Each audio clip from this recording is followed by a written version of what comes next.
The magic നോവലിലേക്ക് സ്വാഗതം. എന്റെ Manasaputhri part 13. Prakash അറിയണ്ട, നമ്മൾ രണ്ടുപേരും മാത്രം അറിഞ്ഞാ മതി. ഒരു കൂട്ടുകാരിയുടെ വീട്ടിൽ പോകുന്നു എന്ന് പറഞ്ഞ് നീ ഇവിടുന്ന് ഇറങ്ങുന്നു. കാറുമായി ഞാൻ കുറച്ചു മാറി കാത്തു നിൽക്കും. നമ്മളൊരു സ്ഥലത്തേക്ക് പോകും. പിറ്റേന്ന് സുരക്ഷിതയായി നിന്നെ ഞാൻ ഇവിടെ കൊണ്ടുവരും. അത് കേട്ട് സോഫിയ പൊട്ടിത്തെറിച്ചു. ഒരിക്കലും നടക്കത്തില്ല നിങ്ങളുടെ ആഗ്രഹം. ഇനി ഇവിടെ നിന്നാൽ ഞാൻ ചൂലെടുത്തടിക്കും. അതിനു മുമ്പ് ഇറങ്ങി പോകുന്നതാണ് നല്ലത്. അവളുടെ കണ്ണുകൾ കോപം കൊണ്ട് ജ്വലിച്ചു. ഡാനി വീണ്ടും ചിരിച്ചു. കോപിക്കുമ്പോൾ നിന്റെ സൗന്ദര്യം കൂടുകയാണ് മോളെ. അത് കാണാൻ എനിക്കിഷ്ടമാ. അതുകൊണ്ട് നീ കോപിക്കാൻ ഞാൻ പലതും പറയും, ചിലത് പ്രവർത്തിക്കും. അയാൾ മെല്ലെ അവളെ സമീപിച്ചു. അവൾ പിന്നിലേക്ക് മാറി. സോഫിയ! പെട്ടെന്നൊരലർച്ച കേട്ടു. ഡാനിയും സോഫിയയും ഞെട്ടിത്തെറിച്ചു. വാതിലിന് നേരെ നോക്കി. വാതിലിന് വെളിയിൽ ഉറഞ്ഞതുള്ളി ചാന്ദിനി നിൽക്കുന്നു. ആരാടി ഇയാൾ? അവൾ ചോദിച്ചു. എന്തു പറയണമെന്നറിയാതെ സോഫിയ സ്തബ്ധയായി നിന്നു. ഞാൻ പറയാൻ ടീച്ചറെ, എന്റെ പേര് ഡാനി. ഞാനും സോഫിയയും പഴയ പരിചയക്കാരാ. ഇവൾ ഓർഫനേജിലുണ്ടായിരുന്നപ്പോ ഞങ്ങളിടയ്ക്ക് ടൂറിന് പോകുമ്പോ പിന്നെ കുറച്ച് ഗ്യാപ്പ് ഉണ്ടായി. ഇനി എന്നാണ് പോകുന്നതെന്ന് ചോദിക്കാൻ അവൾ വിളിച്ചത് കൊണ്ട് വന്നതാ ഞാൻ. പച്ച കള്ളമ്മ ചേച്ചി ഇയാൾ പറയുന്നേ. ഒന്നും വിശ്വസിക്കരുതേ. ഇയാളെ ഞാൻ വിളിച്ചിട്ടല്ല വന്നത്. ബലാത്കാരമായി എന്നെ കേറി വന്നതാ. ഇയാൾക്ക് എന്നെ കിട്ടാത്തതിന്റെ പകയാ. ചേച്ചി എന്നെ വിശ്വസിക്കണം. ചാന്ദിനിയുടെ മുന്നിലേക്ക് ചെന്ന് സോഫിയ തൊഴു കൈയോടെ പറഞ്ഞു. അവളുടെ കണ്ണുകൾ നിറഞ്ഞൊഴുകി. ചാന്ദിനിയുടെ മനസ്സലിഞ്ഞില്ല. അകത്തേക്ക് പോടി. സോഫിയ തല താഴ്ത്തി അവളുടെ മുറിയിലേക്ക് പോയി. ചാന്ദിനി പിന്നെ ഡാനിയെ അഭിമുഖീകരിച്ചു. അവളെ കാണാൻ മേലിൽ ഈ വീട്ടിൽ വന്നു പോകരുത്. ഞാൻ പോലീസിൽ കംപ്ലൈന്റ് ചെയ്യും. മനസ്സിലായില്ലേ? ഇറങ്ങിപ്പോ. അവൾ പുറത്തേക്ക് കൈ ചൂണ്ടി. ഡാനി ചമ്മി ഒരു ചിരി ചിരിച്ചു.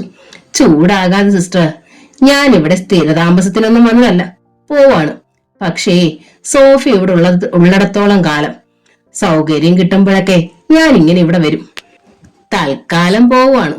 അവളെ ഒന്ന് തറപ്പിച്ചു നോക്കിയിട്ട് അയാൾ ഇറങ്ങിപ്പോയി. വാതിലടച്ച് ബോൾട്ട് ഇട്ടിട്ട് സോഫിയയുടെ മുറിയിലേക്ക് ചാന്ദിനി പാഞ്ഞു ചെന്നു. നീ ഇനി ഒരു നിമിഷം പോലും ഇവിടെ താമസിക്കാൻ പാടില്ല. ഇപ്പൊ ഇവിടുന്ന് ഇറങ്ങണം, ഈ നിമിഷം. അവൾ കോപം കൊണ്ടുനിന്ന് വിറച്ചു. ഇവിടുന്ന് എങ്ങോട്ട് പോകും? സോഫിയ അമ്പരന്നു.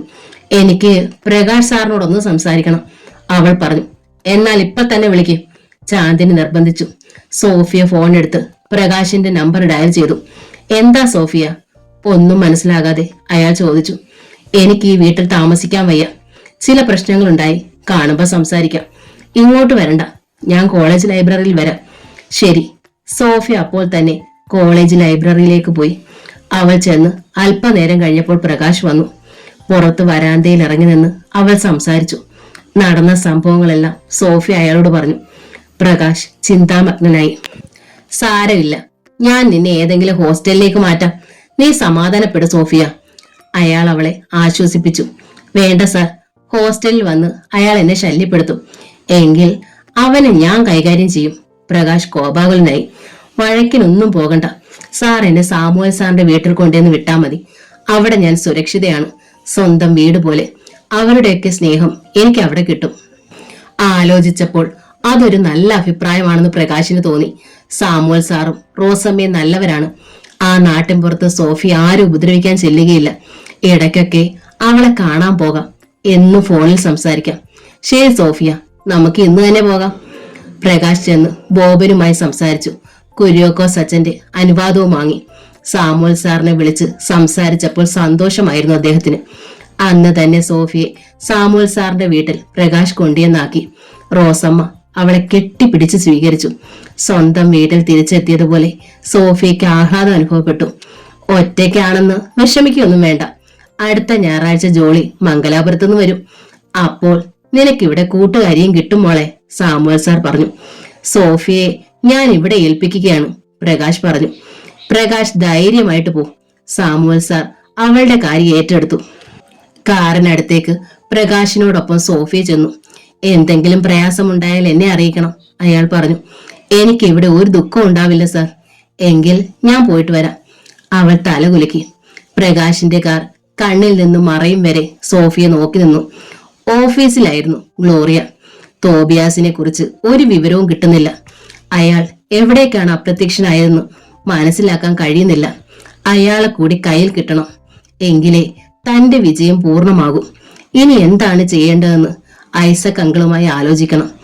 5:30 മണിവരെ ഗ്ലോറി ഓഫീസിലിരുന്നു. പിന്നെ പേൾ വ്യൂയിലേക്ക് വിളിച്ചു. ജെയിംസിനെയാണ് കിട്ടിയത്. ഡാഡി, ഞാൻ ഐസക് അങ്കിളിന്റെ വീട്ടിലേക്ക് പോയിട്ടേ വരൂ. അധികം വൈകല്ലേ മോളെ? ഇല്ല ഡാഡി, സന്ധ്യ ആയാൽ റോബിനോട് പറയണം നിന്നെ കൊണ്ടുവന്നു വിടാൻ. ഡാഡിയുടെ ഒരു പേടി. ചിരിച്ചുകൊണ്ട് അവൾ ഫോൺ വെച്ചു. കാർ എടുത്ത് ഗ്ലോറിയ അപ്പോൾ തന്നെ ഐസക്കിന്റെ വീട്ടിലേക്ക് പോയി. അവൾ ചെന്നപ്പോൾ ഐസക് എത്തിയിട്ടില്ല. റോബിൻ പുറത്തേക്ക് പോകാൻ തുടങ്ങുന്നു. എങ്ങോട്ടാ റോബിൻ? അവൾ പുഞ്ചിരിയോടെ ചോദിച്ചു. വെറുതെ ഫ്രണ്ട്സിനെ കാണാൻ. ഗ്ലോറിയെ വന്ന സ്ഥിതിക്ക് ഞാൻ പോകുന്നില്ല. ഗുഡ്. മമ്മി ഇല്ലേ ഇവിടെ? ഞാൻ ഇവിടെ ഉണ്ട് മോളെ. എൽസി വേഗം സ്വീകരണ മുറിയിലേക്ക് വന്നു. അവർ 3 പേരും കൂടി സംസാരിച്ചു കൊണ്ടിരിക്കുമ്പോഴാണ് മൃദുല വന്നത്. തൊട്ടടുത്ത വീട്ടിലെ മൃദുല ചേച്ചിയെ ഒരിക്കൽ ഗ്ലോറിയെ പരിചയപ്പെട്ടിരുന്നു. എന്താ ഗ്ലോറി ഇതുവഴിയൊക്കെ? പുഞ്ചിരിയോടെ അവൾ ചോദിച്ചു. വെറുതെ, എല്ലാരെയും ഇടയ്ക്കൊക്കെ ഒന്ന് കാണണ്ടേ? അവർ 4 പേരും അല്പനേരം സംസാരിച്ചിരുന്നു. പലതവണ റോബിന്റെയും മൃദുലയുടെയും കണ്ണുകൾ തമ്മിൽ ഗൂഢമായ ചില സന്ദേശങ്ങൾ കൈമാറുന്നത് ഗ്ലോറിയയുടെ കണ്ണുകൾ കണ്ടുപിടിച്ചു. അപ്പോഴാണ് അവളുടെ മൊബൈൽ ശബ്ദിച്ചത്. നോക്കിയപ്പോൾ മുംതാസിന്റെ വീട്ടിലെ നമ്പറാണ്. ഹലോ ഗ്ലോറിയ, ഞാനാണ് മുംതാസ്. വേഗം ഇങ്ങോട്ടൊന്ന് വരാമോ? എനിക്ക് പ്രധാനപ്പെട്ട ഒരു കാര്യം സംസാരിക്കാനുണ്ട്. മുംതാസ് വല്ലാതെ അസ്വസ്ഥയാണെന്ന് ഗ്ലോറിയയ്ക്ക് തോന്നി. ഞാനിതാ വരുന്നു. പെട്ടെന്ന് ഐസക്കിന്റെ കാർ വന്ന് മുറ്റത്ത് നിന്നു. അയാൾ കയറി വന്നു. മുംതാസാ വിളിച്ചേ. എന്തോ പ്രധാന കാര്യം പറയാനുണ്ടെന്ന്. ഞാനൊന്ന് നോക്കിയിട്ട് വരാങ്കൽ. ഞാൻ കൂടെ വരണോ മോളെ? വേണ്ടെങ്കിൽ മുംതാസിനെ കണ്ടിട്ട് ഞാൻ ഇങ്ങോട്ട് വരാം. ഗ്ലോറിയ കാറിൽ കയറി മുംതാസിന്റെ വീട്ടിലേക്ക് കാർ പറപ്പിച്ചു. അവൾ ചെന്നപ്പോൾ മുൻവാതിൽ അടഞ്ഞു കിടക്കുകയായിരുന്നു. കോളിംഗ് ബെൽ അടിച്ചപ്പോൾ വാതിൽ തുറന്ന ആളെ കണ്ട് ഗ്ലോറിയ ഞെട്ടി. തോബിയാസ് ആയിരുന്നു അത്. അയാൾ പുഞ്ചിരിച്ചു. Good evening Gloria. എന്നെ ഇവിടെ തീരെ പ്രതീക്ഷിച്ചില്ല അല്ലേ? അകത്തേക്ക് വാ. മുംതാസിനോട് നിന്നോട് ചില കാര്യങ്ങൾ പറയാനുണ്ട്. അവളുടെ കയ്യിൽ ബലമായി പിടിച്ച് അയാൾ അകത്തെ മുറിയിലേക്ക് കൊണ്ടുപോയി. ഹാൻഡ് ബാഗിൽ തോക്കുണ്ടല്ലോ എന്നത് മാത്രമായിരുന്നു അവളുടെ ധൈര്യം. ബെഡ്റൂമിൽ ചെന്നപ്പോൾ മുംതാസിനെ കണ്ടവൾ ഞെട്ടി. കസേരയിലിരുത്തി പ്ലാസ്റ്റിക് കയറുകൊണ്ട് മുംതാസിനെ വരിഞ്ഞു കെട്ടിയിരിക്കുകയായിരുന്നു. സോറി ഗ്ലോറിയ, നിന്നോട് കണക്ക് തീർക്കാൻ ഞാൻ ചെറിയൊരു നാടകം കളിച്ചതാ. മുംതാസ് വിളിച്ചാൽ നീ പാഞ്ഞെത്തുമെന്ന് എനിക്കറിയാമായിരുന്നു. ഇയാൾ കത്തി കാണിച്ച് പേടിപ്പിച്ച എന്നെ കൊണ്ട് ഫോൺ ചെയ്യിച്ചേ. ഓടിപ്പോ ഗ്ലോറിയ, ഇയാൾ നിന്നെ കൊല്ലും, മുംതാസ് വിളിച്ചു പറഞ്ഞു. മിന്നലിന്റെ വേഗത്തിൽ തോബിയാസ് ചാടിച്ചെന്ന് ഗ്ലോറിയയുടെ കയ്യിൽ നിന്ന് ബാഗ് തട്ടിയെടുത്തു. രക്ഷപ്പെടാൻ നിന്നെ സമ്മതിക്കത്തില്ല മോളെ. എനിക്ക് നിന്റെ ജീവൻ വേണം. എന്നെ തോൽപ്പിച്ചിട്ട് നീ അങ്ങനെ സൂഹിക്കണ്ട. അയാൾ വേഗം ബാഗിൽ നിന്ന് തോക്കെടുത്തു ഗ്ലോറിയയുടെ നേരെ ചൂണ്ടി. അവൾ പകച്ചുപോയി. നിന്നെ കൊന്നാൽ എനിക്ക് കിട്ടാൻ പോകുന്നത് ഏറിയാൽ ഒരു ജീവപര്യന്തം. ആത്മരക്ഷയ്ക്ക് വേണ്ടി നിന്നെ വെടിവെച്ചതാണെന്ന് കോടതിയിൽ ഞാൻ വാദിക്കും. എന്റെ കയ്യിൽ തോക്കില്ല, നിന്റെ തോക്കാണ് ഞാൻ ഉപയോഗിക്കുന്നത്. പൊട്ടിച്ചിരിച്ചുകൊണ്ട് തോബിയാസ് അവളുടെ മാറിടങ്ങൾക്കിടയിൽ റിവോൾവറിന്റെ കുഴലമർത്തി. ജീവച്ചവം പോലെ ഗ്ലോറിയ നിന്നു. തോക്കിന്റെ കാഞ്ചിയിൽ തോബിയാസ് മെല്ലെ വിരലമർത്തി. 1 2 3. മുംതാസ് കണ്ണുകൾ ഇറുകെ അടച്ചു. ടേ, വെടിപൊട്ടി. ഒരു തുള്ളി ചുടുചോര തെറിച്ച് മുംതാസിന്റെ മുഖത്ത് വീണു. മുറിയിൽ വെടിമരുന്നിന്റെ രൂക്ഷഗന്ധം പരന്നു. ഞെട്ടലോടെ ഗ്ലോറിയ നെഞ്ചിൽ കൈവച്ച് നോക്കി. വെടിയുണ്ട നെഞ്ചിൽ ദ്വാരമുണ്ടാക്കിയിട്ടില്ല. ചോര ചീറ്റുന്നില്ല, വേദനയില്ല. തനിക്കൊന്നും സംഭവിച്ചിട്ടില്ല. താൻ മരിച്ചിട്ടില്ല. ഒരു മൂടൽ മഞ്ഞിൽ അകപ്പെട്ടതുപോലെ അവൾക്ക് തോന്നി. പിന്നെന്താണുണ്ടായത്? തോബിയാസ്, ഹാൻഡ്സ് അപ്പ്, അനങ്ങരുത്. തോക്കെടുത്താൽ ഇനിയും ഞാൻ ഫയർ ചെയ്യും. ഐസക്കിന്റെ മൂർച്ചയേറിയ ശബ്ദം തൊട്ടടുത്ത് അവൾ കേട്ടു. തോബിയാസ് വേദന കടിച്ചമർത്തി 2 കൈകളും വായുവിൽ ഉയർത്തി. വെടിയേറ്റ അയാളുടെ വലത് ചുമലിൽ നിന്ന് രക്തം ഒഴുകി വീഴുന്നുണ്ടായിരുന്നു. അയാളുടെ കയ്യിലുണ്ടായിരുന്ന കൈത്തോക്ക് തെറിച്ചു വീണ് നിലത്ത് കിടക്കുന്നു. സംഭവിച്ചത് എന്താണെന്ന് മനസ്സിലാകാതെ മിഴിച്ചു നോക്കിക്കൊണ്ട് കസേരയിൽ ബന്ധിതയായി മുംതാസ് ഇരിക്കുന്നു. പെട്ടെന്ന് ഗ്ലോറിയയ്ക്ക് എല്ലാം മനസ്സിലായി. തക്ക സമയത്ത് ഐസക് അങ്കിൾ വന്ന് വെടിവെച്ചു. തോബിയാസിന്റെ കയ്യിൽ നിന്ന് തോക്ക് തെറിപ്പിച്ചു. അല്ലെങ്കിൽ അയാളുടെ വെടിയുണ്ടയേറ്റ് താൻ ഇപ്പോൾ നിലത്ത് കിടന്ന് പിടഞ്ഞു മരിക്കുമായിരുന്നു. റിവോൾവർ ചൂണ്ടിക്കൊണ്ട് ഐസക് മെല്ലെ തോബിയാസിന്റെ മുന്നിൽ വന്നു നിന്നു. തോബിയാസ്, നിന്റെ തനി സ്വരൂപം എന്താണെന്ന് നേരത്തെ മനസ്സിലാക്കിയിരുന്നു. പക്ഷേ ഞങ്ങൾ കാത്തിരുന്നു. ഇതുപോലൊരവസരം ഉണ്ടാകുമ്പോൾ തന്നെ തൊണ്ടി സഹിതം വിലങ്ങ് വെക്കാൻ ഐസക് പറഞ്ഞു. തോബിയാസ് പരാജിതനെ പോലെ തല കുനിച്ചു നിന്നു. അങ്കിൾ വന്നില്ലായിരുന്നെങ്കിൽ ഞാനിപ്പം. Thanks uncle, thanks. ഞെട്ടലിൽ നിന്ന് വിമുക്തയായ ഗ്ലോറിയ ഐസക്കിന്റെ അടുത്തേക്ക് ചെന്ന് പറഞ്ഞു. മുംതാസ് വിളിച്ചിട്ട് ഇങ്ങോട്ട് വരികയാണെന്ന് നീ പറഞ്ഞപ്പോൾ അതിലെന്തോ വഞ്ചനയുണ്ടെന്ന് എനിക്ക് തോന്നുമോളെ. അതുകൊണ്ടാണ് ഞാൻ പിന്നാലെ വന്നത്. തോബിയാസിന്റെ ചുമലിലെ മുറിവിൽ നിന്ന് രക്തം തുള്ളി തുള്ളിയായി നിലത്തേക്ക് വീഴുന്നുണ്ടായിരുന്നു. അത് കണ്ടപ്പോൾ അപകടമാണെന്ന് ഐസക്കിന് തോന്നി. അയാൾ ഉടൻ തന്നെ സ്റ്റേഷനിലേക്ക് വിളിച്ചു. വേഗം വരണം, സമയം ഒട്ടും കളയരുത്. ഐസക് ചെന്ന് കെട്ടുകൾ അഴിച്ചു വിട്ടു മുംതാസിനെ സ്വതന്ത്രയാക്കി. തോബിയാസ്, ഇത്തവണ ഒരു കാരണവശാലും താൻ രക്ഷപ്പെടുകയില്ല. ഏതൊക്കെ വകുപ്പുകൾ ചേർത്താണെന്നറിയാമോ തന്റെ പേരിൽ കേസ് ചാർജ് ചെയ്യാൻ പോകുന്നത്? കൊലപാതകം, ഭവനഭേദനം, സ്ത്രീപീഡനം, വധശ്രമം. വക്കീലായിട്ട് നീ ദൈവം തമ്പുരാനെ കൊണ്ടുവന്നാ പോലും നിനക്ക് ഊരിപ്പോകാൻ പറ്റത്തില്ല. ഐസക്കിന്റെ ശബ്ദം മുറിയിൽ മുഴങ്ങി. തോബിയാസ് മിണ്ടിയില്ല. അല്പനേരം കഴിഞ്ഞപ്പോൾ ഒരു പോലീസ് ജീപ്പ് മുംതാസിന്റെ വീട്ടുമുറ്റത്ത് വന്നു നിന്നു. സബ് ഇൻസ്പെക്ടറും 4-5 കോൺസ്റ്റബിൾമാരും ജീപ്പിൽ നിന്ന് ചാടിയിറങ്ങി. ഒരാളുടെ കയ്യിൽ കൈവിലങ്ങുണ്ടായിരുന്നു. Take him. ഞാൻ പിറകെ വന്നോളാം, ഹോസ്പിറ്റലിലേക്ക് കൊണ്ടുപോ, ഐസക് പറഞ്ഞു. യെസ് സാർ, SI പറഞ്ഞു. അവർ തോബിയാസിനെ കൈവിലങ്ങ് വെച്ചു ജീപ്പിൽ കയറ്റിക്കൊണ്ടുപോയി. സാർ വന്നില്ലായിരുന്നെങ്കിൽ എന്നെ അയാൾ കൊന്നേനെ, നിറ കണ്ണുകളോടെ മുംതാസ് പറഞ്ഞു. എന്തുകൊണ്ടാണ് നിന്നെ അയാൾ കൊല്ലാൻ വന്നത്? നീ അയാൾക്ക് കൂട്ടുനിന്നതുകൊണ്ട്. ചെയ്ത തെറ്റിന് ശിക്ഷ അനുഭവിക്കാതിരിക്കാൻ പറ്റില്ല മുംതാസ്. തൽക്കാലം ഞാൻ പോകുന്നു, പക്ഷേ ഇനിയും എനിക്കിവിടെ വരേണ്ടി വരും. ഗ്ലോറിയയും കൊണ്ട് ഐസക് പുറത്തേക്ക് ഇറങ്ങി. മോൾ എന്റെ താങ്ക് യു അങ്കിൾ, ഞാൻ ഒറ്റയ്ക്ക് പൊയ്ക്കോളാം, എന്റെ കാറുണ്ടല്ലോ. ഓക്കെ, ഞാൻ നിർബന്ധിക്കുന്നില്ല, പൊയ്ക്കോളൂ. ജെയിംസിനെ കാണാൻ ഞാൻ വരുന്നുണ്ട്. തന്റെ റിവോൾവർ മുറിയിൽ നിന്ന് എടുത്തിട്ടില്ലെന്ന് അപ്പോഴാണ് ഗ്ലോറിയയ്ക്ക് ഓർമ്മ വന്നത്. അവൾ വീണ്ടും മുറിയിലേക്ക് ചെന്നു. കട്ടിലിന്റെ കീഴിലേക്ക് വീണ് കിടക്കുന്ന കൈത്തോക്കെടുത്ത് ഹാൻഡ് ബാഗിനിട്ട് അവൾ പുറത്തേക്ക് വന്നു. മുംതാസ് ചെയ്തതൊക്കെ ഏറ്റു പറഞ്ഞാൽ നിങ്ങൾക്ക് ഞാൻ മാപ്പ് തരും, ധൈര്യമായിരിക്കെ, അവൾ മുംതാസിനോട് പറഞ്ഞു. Thank you madam. ഗ്ലോറിയ ചെന്ന് അവളുടെ കാറിൽ കയറി. അവൾ നേരെ പേൾവ്യൂവിലേക്കാണ് പോയത്. ഐസക് അയാളുടെ കാറിൽ അവളെ അനുഗമിച്ചു. ഒറ്റയ്ക്ക് പൊയ്ക്കൊള്ളാമെന്ന് അവൾ പറഞ്ഞെങ്കിലും ഇത്തരം ഒരു അവസ്ഥയിൽ അവളെ തനിച്ചു വിടുന്നത് ശരിയല്ലെന്ന് അയാൾക്ക് തോന്നി. ഗേറ്റ് കടന്ന് ഗ്ലോറിയ പേൾവ്യൂവിലേക്ക് കയറിപ്പോയപ്പോൾ ഐസക് കാർ തിരിച്ച് പോലീസ് സ്റ്റേഷനിലേക്ക് പോയി. സന്ധ്യയായിരുന്നു അപ്പോൾ. ഗ്ലോറിയ വരാൻ വൈകിയത് കാരണം ഉത്കണ്ഠയോടെ ജെയിംസ് യമുനയും സിറ്റ് ഔട്ടിൽ കാത്തിരിക്കുന്നുണ്ടായിരുന്നു. ഗ്ലോറിയ കാറിൽ നിന്നിറങ്ങി ഓടിച്ചെന്ന് യമുനയെ കെട്ടിപ്പിടിച്ചു. ഭാഗ്യം കൊണ്ട് മാത്രമാ മമ്മി നിങ്ങൾക്ക് എന്നെ ഇപ്പോൾ ജീവനോടെ കാണാൻ പറ്റിയേ, അല്ലായിരുന്നെങ്കിൽ. എന്താ മോളെ, എന്താ നീ പറയുന്നത്? ഞെട്ടലോടെ യമുന ചോദിച്ചു. ഇതുപോലെ തളർച്ചയോടെ നിന്നെ ഇതുവരെ കണ്ടിട്ടില്ലല്ലോ മോളെ, എന്താ സംഭവിച്ചേ? ജെയിംസ് അവളെ പിടിച്ച് അഭിമുഖമായി നിർത്തിക്കൊണ്ട് ചോദിച്ചു.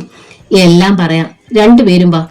ഡ്രോയിങ് റൂമിലേക്ക് ചെന്ന് ഗ്ലോറിയ സെറ്റിയിലിരുന്നു. അവളുടെ ഇരുവശത്തുമായി ജെയിംസും യമുനയിരുന്നു. ഐസക് അങ്കിൾ കൃത്യസമയത്ത് വന്നില്ലായിരുന്നെങ്കിൽ മുംതാസിന്റെ വീട്ടിൽ എന്റെ ശവം വീണേനെ. നടന്ന സംഭവങ്ങൾ അവൾ യമുനയോടും ജെയിംസിനോടും വിശദമായി പറഞ്ഞു. രണ്ടുപേരും അത് കേട്ട് സ്തബ്ധരായിരുന്നു. തോബിയാസ് ചെകുത്താനാണവൻ, ജെയിംസ് പറഞ്ഞു. പെട്ടെന്ന് അയാൾ ചാടി എണീറ്റു. ഞാൻ അവനെ ഒന്ന് കണ്ടിട്ട് വരാം. എത്ര കോടികൾ അവൻ അപഹരിച്ചാലും ഞാൻ ക്ഷമിച്ചേനെ, പക്ഷേ എന്റെ മോളെ ഇല്ലാതാക്കാൻ ശ്രമിച്ചവനെ വെറുതെ വിടത്തില്ല ഞാൻ. ഗ്ലോറിയ അയാളുടെ കയ്യിൽ ബലമായി പിടിച്ചു. വേണ്ട ഡാഡി, അയാൾക്കിനി രക്ഷപ്പെടാനാകാത്ത വിധം നിയമം പിടിമുറുക്കും. നമ്മൾക്ക് തൽക്കാലം ഒന്നും ചെയ്യാനില്ല, ഗ്ലോറിയ സമാധാനിപ്പിച്ചു. മോൾ വാ, കുറച്ചു നേരം ചെന്ന് കണ്ണുകൾ അടച്ചു കിടക്ക്, നിന്റെ മനസ്സ് ശാന്തമാകും. ഗ്ലോറിയയുടെ കൈ പിടിച്ച് യമുന അവളെ മുറിയിൽ കൊണ്ടുവന്ന് കിടത്തി. ജെയിംസ് ഉടൻ തന്നെ ഐസക്കിനെ മൊബൈലിൽ വിളിച്ചു. അയാൾ അപ്പോൾ ഹോസ്പിറ്റലിലായിരുന്നു. മോൾ വന്ന് എല്ലാം പറഞ്ഞടോ. എങ്ങനെയാണ് തന്നോട് നന്ദി പറയേണ്ടതെന്ന് എനിക്കറിയില്ല. ജെയിംസിന്റെ ശബ്ദം ഇടറി. ഞാൻ ചെയ്യാനുള്ള ഡ്യൂട്ടി ചെയ്തു, അത്രേ ഉള്ളടോ. അല്ലടോ, ഞങ്ങൾ നാളെ തന്റെ വീട്ടിലേക്ക് വരുന്നുണ്ട്, നേരിട്ട് നന്ദി പറയാൻ. അതിരിക്കട്ടെ, എന്താണിപ്പോൾ അവന്റെ അവസ്ഥ? തോബിയാസിന്റെ കാര്യമാണ് അയാൾ ഉദ്ദേശിച്ചതെന്ന് ഐസക്കിന് മനസ്സിലായി. അവന്റെ തോളെല്ലിനുള്ളിൽ കുരുങ്ങി ബുള്ളറ്റ് ഇരിപ്പുണ്ട്. അത് നീക്കം ചെയ്യാനുള്ള സർജറി നടക്കുകയാണ്. നാളെ കാണുമ്പോൾ ബാക്കി കാര്യങ്ങൾ നമുക്ക് സംസാരിക്കാം. സന്തോഷത്തോടെയാണ് ഐസക് ഫോൺ വെച്ചത്. മനസ്സിലുള്ള ഒരു ആഗ്രഹം പൂർത്തീകരിക്കാൻ ദൈവം കൊണ്ടുവന്ന അവസരമാണ് ഇപ്പോൾ ഉണ്ടായിരിക്കുന്നതെന്ന് അയാൾക്ക് തോന്നി. മകളെ രക്ഷിച്ചത് താനാണ് എന്ന തോന്നൽ ജെയിംസിന് യമുനയ്ക്കും ഉണ്ട്. ഗ്ലോറിയയ്ക്കും അതറിയാം. ഇപ്പോൾ എന്ത് ചോദിച്ചാലും പ്രതിഫലമായി അവർ തരും. പക്ഷേ തനിക്ക് വേണ്ടത് പണമല്ല, ഗ്ലോറിയയെ മരുമകളായി കിട്ടണം. ചോദിച്ചാൽ ജെയിംസിന് നിഷേധിക്കാൻ പറ്റുമോ? ഇല്ല. ഐസക് ഹോസ്പിറ്റലിൽ നിന്ന് സ്വതന്ത്രനായപ്പോൾ മണി 9 ഓപ്പറേഷൻ കഴിഞ്ഞ് വാർഡിലേക്ക് മാറ്റിയ തോബിയാസിന് ആവശ്യമായ സെക്യൂരിറ്റി ഏർപ്പെടുത്തിയിട്ട് അയാൾ വീട്ടിലേക്ക് പോകാനൊരുങ്ങി. പക്ഷേ പത്രക്കാർ വന്ന് 1 മണിക്കൂർ കൂടി വൈകിച്ചു. ഇന്നൊരു ഭയങ്കര സംഭവം ഉണ്ടായി. വീട്ടിൽ ചെന്നപ്പോൾ അയാൾ എൽസിയോട് റോബിനോടും പറഞ്ഞു. എന്ത് സംഭവം ഡാഡി? റോബിൻ ചോദിച്ചു. കോടീശ്വരിയായ ഒരു പെൺകുട്ടിയെ ഡാഡി ഇന്ന് പുഷ്പം പോലെ രക്ഷപ്പെടുത്തി. അതാരാ ആ കോടീശ്വരി? എൽസിക്ക് കൗതുകമായി. ജെയിംസിന്റെ മകൾ ഗ്ലോറിയ. അല്ലാതെ വേറെ ആരാ നമുക്കറിയാവുന്ന കോടീശ്വരി? ഐസക് തമാശ മട്ടിൽ ചോദിച്ചു. ഉണ്ടായ സംഭവങ്ങൾ അയാൾ അവരോട് പറഞ്ഞു. നാളത്തെ പത്രത്തിൽ ഡാഡി അപ്പോൾ ഹീറോ ആയിരിക്കും അല്ലേ? ചിരിച്ചുകൊണ്ട് റോബിൻ ചോദിച്ചു. അവർ പടമൊക്കെ എടുത്തോണ്ട് പോയിട്ടുണ്ട്. അന്ന് രാത്രിയിൽ ഉറങ്ങാൻ കിടക്കുമ്പോഴാണ് ഐസക് അയാളുടെ മനസ്സിലിരിപ്പ് എൽസിയോട് പറഞ്ഞത്. അത് കേട്ടപ്പോൾ അവരുടെ കണ്ണുകൾ പ്രതീക്ഷ കൊണ്ട് തിളങ്ങി. ജെയിംസ് സമ്മതിക്കും, ഉറപ്പാ, എൽസി പറഞ്ഞു. ഡിവൈഎസ്പി ഐസക് ജോൺ സാഹസികമായി ഗ്ലോറി എന്ന പെൺകുട്ടിയെ രക്ഷപ്പെടുത്തിയ വാർത്ത ഫോട്ടോ സഹിതം എല്ലാ പത്രങ്ങളിലും ഉണ്ടായിരുന്നു. രാവിലെ 10 മണിയായപ്പോൾ ജെയിംസിന്റെ ഫോൺ വന്നു. ഐസക്കെ, ഞങ്ങൾ അങ്ങോട്ട് വന്നാൽ താൻ അവിടെ കാണുമോ? എനിക്ക് അത്യാവശ്യമായിട്ട് ഓഫീസിലേക്ക് പോണമല്ലോ ജെയിംസേ. അസൗകര്യം ഇല്ലെങ്കിൽ വൈകുന്നേരം വരൂ. ഡിന്നർ ഇവിടെ ആകട്ടെ, എന്താ? സമ്മതം. 7 മണിയാകുമ്പോൾ ഞങ്ങൾ അവിടെ വരാം. അപ്പോൾ തന്നെ അക്കാര്യം എൽസിയോട് ഐസക് പറഞ്ഞു. ഒന്നാം തരം ഒരു ഡിന്നർ തയ്യാറാക്കിക്കോ. നമുക്കിന്ന് വളരെ പ്രധാനപ്പെട്ട 3 ഗസ്റ്റ് ഉണ്ട്. അയാൾ അപ്പോൾ തന്നെ ഓഫീസിലേക്ക് പോയി. ജെയിംസിനെയും കുടുംബത്തെയും സ്വീകരിക്കാനായി ആ വീടൊരുങ്ങി. മമ്മിയെ റോബിൻ സഹായിച്ചു. വൈകുന്നേരം ഐസക് നേരത്തെ എത്തി. ഹോട്ടലിൽ നിന്ന് വിശേഷ വിഭവങ്ങളും ജെയിംസിന് കൊടുക്കാൻ വിശിഷ്ടമായ 7 മണിയായപ്പോൾ വെട്ടിത്തിളങ്ങുന്ന ഒരു വലിയ കാറിൽ ജെയിംസും യമുനയും ഗ്ലോറിയയും വന്നു. ഐസക്കും എൽസിയും റോബിനും ചേർന്ന് അവരെ ഹൃദയപൂർവ്വം സ്വീകരിച്ചു. ഡ്രോയിങ് റൂമിൽ അവർ ഒത്തുകൂടി. ഇന്നലെ ഞങ്ങൾ എല്ലാരും കൂടെ ഇതുപോലിരുന്ന് സംസാരിക്കുമ്പോഴാ മുംതാസിന്റെ ഫോൺ വന്നേ. ഉടനെ തന്നെ മോൾ പുറപ്പെടുകയും ചെയ്തു. എനിക്കെന്തോ ഒരു സംശയം തോന്നി. ഐസക്കിനോട് ഞാൻ പറഞ്ഞു കൂടെ ചെല്ലാൻ. എൽസി പറഞ്ഞു. ഞാൻ ചെന്നപ്പോ നല്ല കാഴ്ച. മോളുടെ നെഞ്ചിലേക്ക് നിറയൊഴിക്കാൻ തയ്യാറായി നിൽക്കുന്ന തോബിയാസ്. റിവോൾവർ കയ്യിലുണ്ടായത് ഭാഗ്യമായി. എനിക്ക് വേണമെങ്കിൽ അവനെ കൊല്ലാമായിരുന്നു. പക്ഷേ നിങ്ങൾക്ക് അവന് ജീവനോടെ വേണ്ടിവരുമെന്ന് അറിയാവുന്നതുകൊണ്ടാണ്, ഐസക് പറഞ്ഞു. കുഞ്ഞിലെ നഷ്ടപ്പെട്ടു പോയ എന്റെ മോളെ വർഷങ്ങൾക്ക് ശേഷം ദൈവം എനിക്ക് കൊണ്ടുവന്ന് തന്നു. വീണ്ടും എനിക്ക് അവളെ ഇന്നലെ നഷ്ടപ്പെടുമായിരുന്നു. പക്ഷേ ഐസക് കാരണം അത് സംഭവിച്ചില്ല. ഞങ്ങൾ എക്കാലവും നിങ്ങളോട് കടപ്പെട്ടിരിക്കുന്നു ഐസക്കെ. ജെയിംസ് അയാളുടെ കൈ പിടിച്ചു. റോബിൻ അപ്പോൾ ഗ്ലോറിയെ നോക്കി പുഞ്ചിരിച്ചു. ഉടനെ പുതിയ ഉടുപ്പിൽ അവൾ അതീവ സുന്ദരിയായിരുന്നു. റോബിൻ, നീ ഗ്ലോറിയെ നിന്റെ മുറിയിലേക്ക് കൊണ്ടുപോകും. ഇനി ഞങ്ങൾ മുതിർന്നവർക്ക് ചില പ്രധാന കാര്യങ്ങൾ സംസാരിക്കാനുണ്ട്, ഐസക് അവനോട് പറഞ്ഞു. ഗ്ലോറിയ വരൂ, പുഞ്ചിരിയോടെ അവൻ ക്ഷണിച്ചു. അവൾ എഴുന്നേറ്റ് അവന്റെ ഒപ്പം സ്റ്റെയർ കേസ് കയറി മുകളിലേക്ക് പോയി. 4 പേരും അത് നോക്കിയിരുന്നു. ജെയിംസേ, ഇനി ഞാനൊരു കാര്യം പറയട്ടെ. ഇത്രയുമൊക്കെ ആയ സ്ഥിതിക്ക് നമ്മുടെ കുടുംബങ്ങൾ തമ്മിലുള്ള ബന്ധം ഒന്നുകൂടി സ്ട്രോങ് ആക്കിയാലോ? ഐസക് ചോദിച്ചു. താൻ എന്താണ് ഉദ്ദേശിക്കുന്നത്? മനസ്സിലായെങ്കിലും ജെയിംസ് ചോദിച്ചു. എന്റെ മോൻ തന്റെ മോളെ കെട്ടട്ടെ. എനിക്ക് സമ്മതമാ, പെട്ടെന്ന് യമുന പറഞ്ഞു. എനിക്ക് 2 വട്ടം സമ്മതം, ജെയിംസും പറഞ്ഞു. ഐസക്കും എൽസിയും അന്യോന്യം നോക്കി പുഞ്ചിരിച്ചു. നമുക്ക് ഈ തീരുമാനം ഇപ്പോൾ തന്നെ ആഘോഷിക്കാമടോ.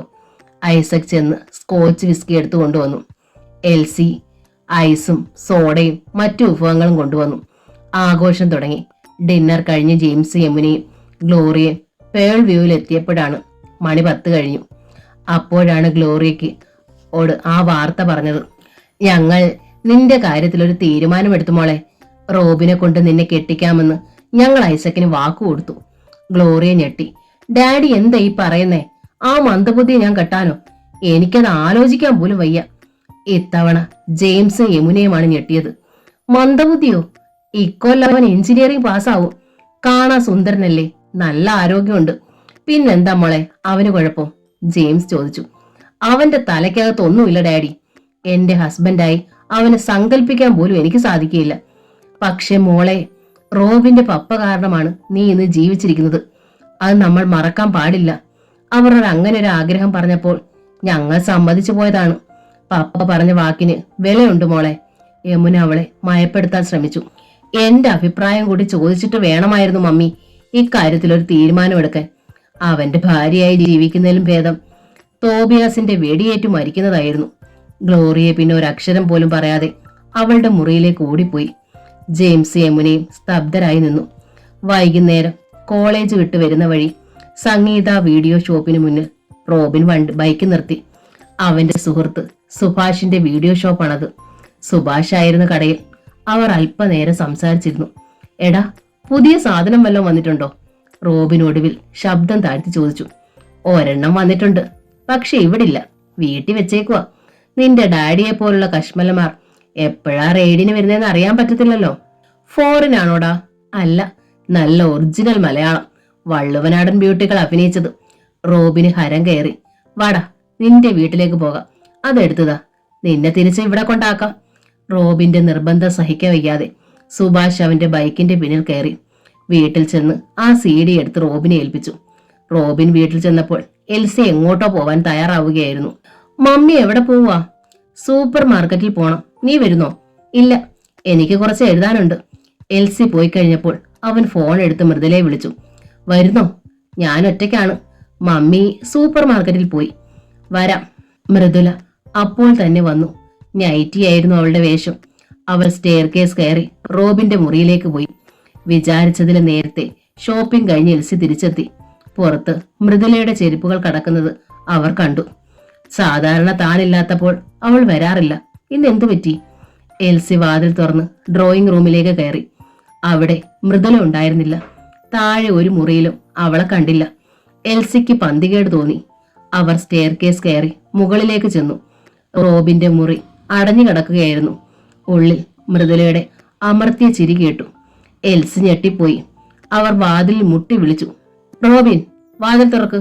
പക്ഷേ ഒന്നും സംഭവിച്ചില്ല. വാതിൽ തുറക്കടാ, എൽസി അലറി. റോബിൻ മെല്ലെ വാതിൽ തുറന്നു. അവന്റെ മുഖം വിളറിയിരുന്നു. എൽസി അകത്തേക്ക് നോക്കി. മുറിയുടെ മൂലയ്ക്ക് ഭയത്തോടെ മൃദുല പതുങ്ങി നിൽപ്പുണ്ടായിരുന്നു. അഴിഞ്ഞു വീണ മുടിയും ഉലഞ്ഞ നൈറ്റിയുമായി ഭയത്തോടെ നിന്ന് മൃദുലയെ കണ്ട് എൽസി ഉറഞ്ഞതുള്ളി. ആരുമില്ലാത്ത നേരെ നോക്കി എന്തിനാടി നീ ഇവന്റെ മുറിയിലേക്ക് കയറി വന്നേ? എന്ത് പറയണമെന്നറിയാതെ അവൾ റോബിന്റെ നേരെ നിസ്സഹായതയോടെ നോക്കി. പെട്ടെന്ന് അവന് ധൈര്യം വന്നു. മൃദുലയെ കുറ്റക്കാരിയാക്കാൻ അവൻ ആഗ്രഹിച്ചില്ല. ഞാൻ വിളിച്ചിട്ടാ മൃദുലേന്റി വന്നേ. എൽസി പെട്ടെന്ന് റോബിന്റെ നേരെ തിരിഞ്ഞു. അവന്റെ കവിളിൽ പടക്കം പൊട്ടുന്നത് പോലെ ഒരു അടി വീണു. ചീ, മിണ്ടി പോകരുത് നീ, അവർ ചീറി. അടികൊണ്ട് കവിളിൽ തടവിക്കൊണ്ടവൻ മമ്മിയെ തുറച്ചു നോക്കി. എൽസി വീണ്ടും മൃദുലെ അഭിമുഖീകരിച്ചു. അവരുടെ കണ്ണുകളിൽ നിന്ന് അവളുടെ നേരെ തീപ്പൊരികൾ ചിതറി. എട്ടും പൊട്ടും തിരിയാത്ത ആൺപിള്ളാരെ കണ്ണും കൈയും കാട്ട് വശീകരിച്ച് നാണമില്ലേടി നിനക്ക്? ഒരു നിവൃത്തിയില്ലെങ്കിൽ പോയി വല്ലവനും കെട്ടടി. അമ്മാമ്മേ, ഞാൻ പറയുന്നതൊന്ന് കേൾക്ക്. അമ്മാമ്മ വിചാരിക്കുന്ന പോലൊന്നും.